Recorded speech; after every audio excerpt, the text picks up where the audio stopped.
A few months back, we did a video talking about the top 10 mistakes that a lot of preppers tend to make. And in that video, we mentioned small pets. In particular, tiny dogs were targeted.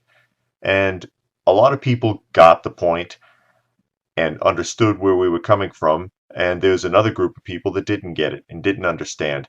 Very likely people who had very small dogs and think that they're fantastic. Now, we're not telling you to get rid of your dog. We're not telling you to kill your dog. Someone in the comment section said we were suggesting to kill the dogs. We never said that. But we're just warning that a small dog, any dog really, can be a burden to you or even get you killed in an SHTF situation. So here we go. Top 5 reasons why your dog may be a serious burden or even get you killed when shit hits the fan. In no particular order. Number 1, and this is an argument that was made by most of the people that complained. Dogs make a great alarm system. Number 1, dogs tend to be very noisy animals. Now, this is the number 1 argument made by people who were pro-dog on that last video. Dogs make a great alarm system. Yes and no. Under normal circumstances, they do. The dog may be great for letting you know when someone comes by, but during an SHTF situation, it's going to have a reverse effect. It's not going to act as an alarm system. It's going to act as an alert system to everyone else, telling others where you are. Remember how we've talked about background noise before, about how if the grid goes down, that noise is going to carry for great distances? Your dog is going to be hypersensitive to that silence, and the sound of someone just walking down the middle of the street could set them off. And then what happens when it flips out? It's going to tell other people that you are there, where you are, or at the very least, that there's a potential meal to a hungry person that isn't above killing a dog and eating it, which is very likely. And remember, all of this is going to come down to training. It's not as great of an alarm system as you think it is if the dog cannot alert you or get your attention without barking and freaking out. Number 2, this is the second most complaint from the previous video. Dogs are a great morale booster. They are, for a little while. Let's just face it, most people are not around their pets for very long periods of time. They have a dog, they go to work, the dog stays in the house, the dog stays locked up in the garage, so on and so forth. You come home, you take it for a walk, feed it, and go to bed, and ignore the animal. What happens when you're confined with it for a long period of time? What happens when that dog wants to go out and can't, and doesn't understand why? Because it's a lower animal. The two of you are going to get on each other's nerves because you don't know each other as well as you think you do. Again, these points don't apply to everyone. Some people, them and their dogs are like bread and butter.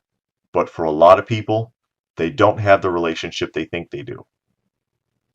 And if you end up bugging in, it's going to be a problem. Number 3, most dogs have very poor training or no training at all. Most dogs have never matured mentally beyond their puppy stage because they haven't been allowed to by the owner.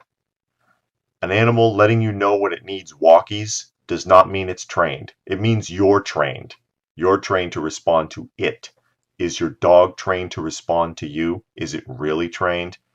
Go talk to any animal trainer. You'll be surprised. Most people, even people who get the dogs trained, the dog still isn't trained because they didn't follow up. They didn't stick with it. It takes a lot of discipline, and the average person just doesn't invest in it. The dog is just like a companion who runs around all over the place, makes all the noise it wants. It's not trained.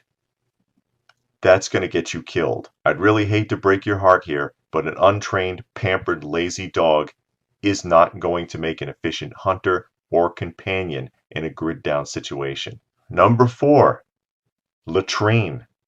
A dog cannot control its bowels and bladder the way that you can. You are going to have to manage that animal's waste if you're forced to bug in, especially in a circumstance where going in and out has to be very clandestine.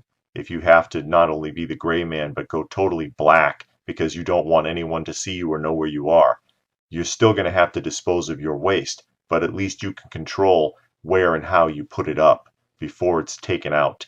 The dog can't, which means you're going to have to designate a space for it, hope it uses it properly, and clean up after it constantly.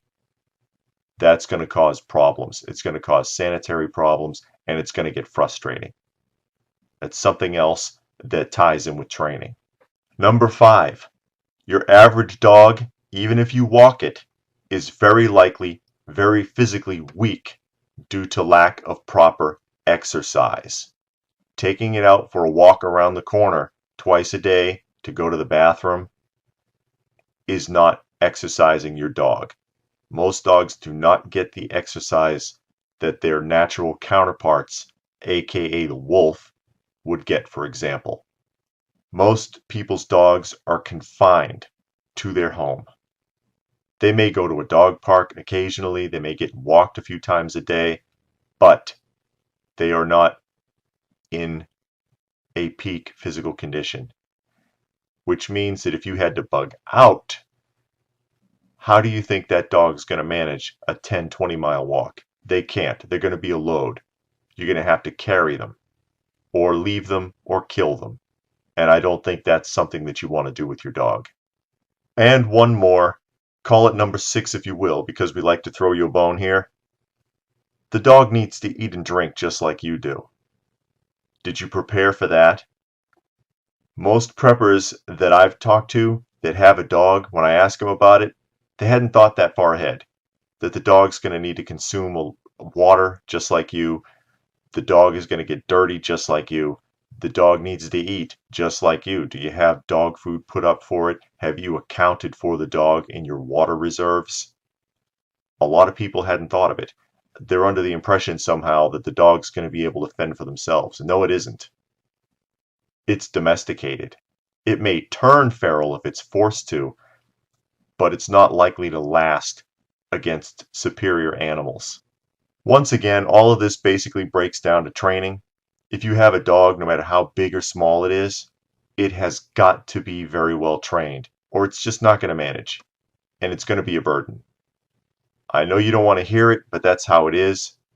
Sorry to have to break it down for you like that. Take it for what it's worth.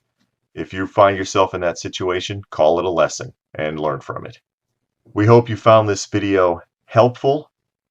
If you have any comments or suggestions pertaining to the video, please go ahead and post them in the comments section down below. We'd love to see it, and it may be helpful to other viewers. Please like, share, and subscribe if you have not already. If you are a subscriber, please remember to hit the notifications button so you will know when another video comes out. And as always, thanks for watching.